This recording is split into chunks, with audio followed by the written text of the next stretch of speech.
Yeremia 13, ikat pinggang yang menjadi lapuk. Beginilah firman Tuhan kepadaku, pergilah membeli ikat pinggang lenan, ikatkanlah itu pada pinggangmu, tetapi jangan kau celupkan ke dalam air. Maka aku membeli ikat pinggang seperti yang difirmankan Tuhan, lalu mengikatkannya pada pinggangku. Sesudah itu datanglah firman Tuhan kepadaku untuk kedua kalinya bunyinya, ambillah ikat pinggang yang telah kau beli dan yang sekarang pada pinggangmu itu. Pergilah segera ke sungai Efrat untuk menyembunyikannya di sana di celah-celah bukit batu. Maka pergilah aku lalu menyembunyikannya di pinggir sungai Efrat, seperti yang diperintahkan Tuhan kepadaku.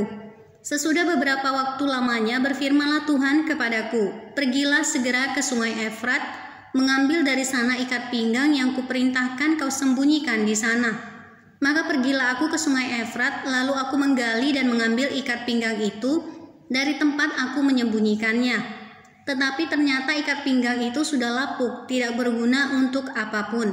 Lalu datanglah firman Tuhan kepadaku, beginilah firman Tuhan, demikianlah aku akan menghapuskan kecongkak bongakan Yehuda dan Yerusalem.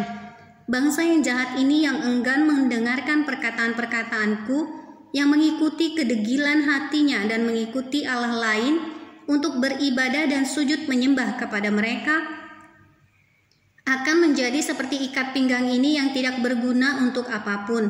Sebab seperti ikat pinggang melekat pada pinggang seseorang, demikianlah tadinya segenap kaum Israel dan segenap kaum Yehuda kulekatkan kepadaku. Demikianlah firman Tuhan, supaya mereka itu menjadi umat, menjadi ternama, terpuji dan terhormat bagiku. Tetapi mereka itu tidak mau mendengar. Buyung anggur yang dipecahkan. Katakanlah kepada mereka firman ini, beginilah firman Tuhan Allah Israel, setiap buyung harus dipenuhi dengan anggur. Dan jika mereka berkata kepadamu, masakan kami tidak tahu betul bahwa setiap buyung harus dipenuhi dengan anggur? Maka katakanlah kepada mereka, beginilah firman Tuhan, sesungguhnya seluruh penduduk negeri ini akan kupenuhi dengan kemabukan. Para raja yang duduk di atas tahta Daud, para imam, para nabi, dan seluruh penduduk Yerusalem. Aku akan membantingkan seorang kepada yang lain sampai mereka hancur, bapak-bapak dengan anak-anaknya, demikianlah firman Tuhan. Aku akan membinasakan mereka tanpa belas kasihan, tanpa merasa sayang dan tanpa ampun.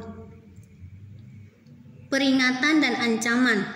Dengarlah, pasanglah telingamu, janganlah kamu tinggi hati, sebab Tuhan telah berfirman, permuliakanlah Tuhan Allahmu sebelum ia membuat hari menjadi gelap, sebelum kakimu tersandung di atas bukit-bukit yang diliputi senja. Sementara kamu menanti-nantikan terang, tetapi ia menjadikan hari kelam pekat dan mengubahnya menjadi gelap gulita.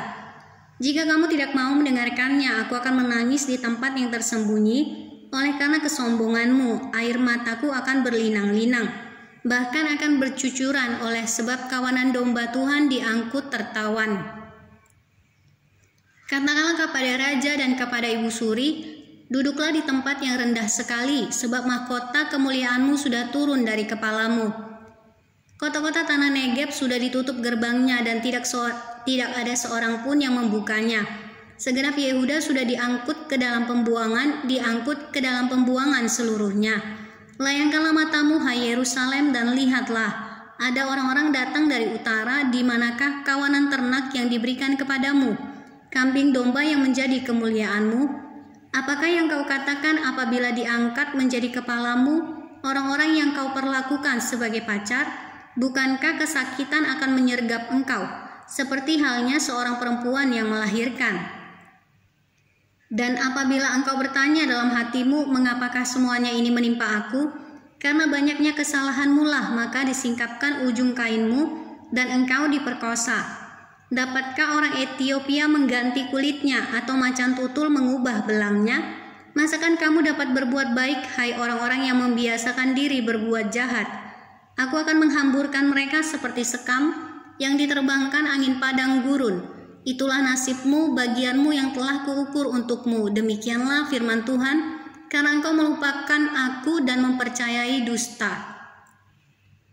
Aku pun juga akan mengangkat ujung kainmu sampai kepada mukamu, sehingga kelihatan auratmu, zinahmu dan ringkikmu, persundalanmu yang mesum di atas bukit-bukit dan di padang-padang.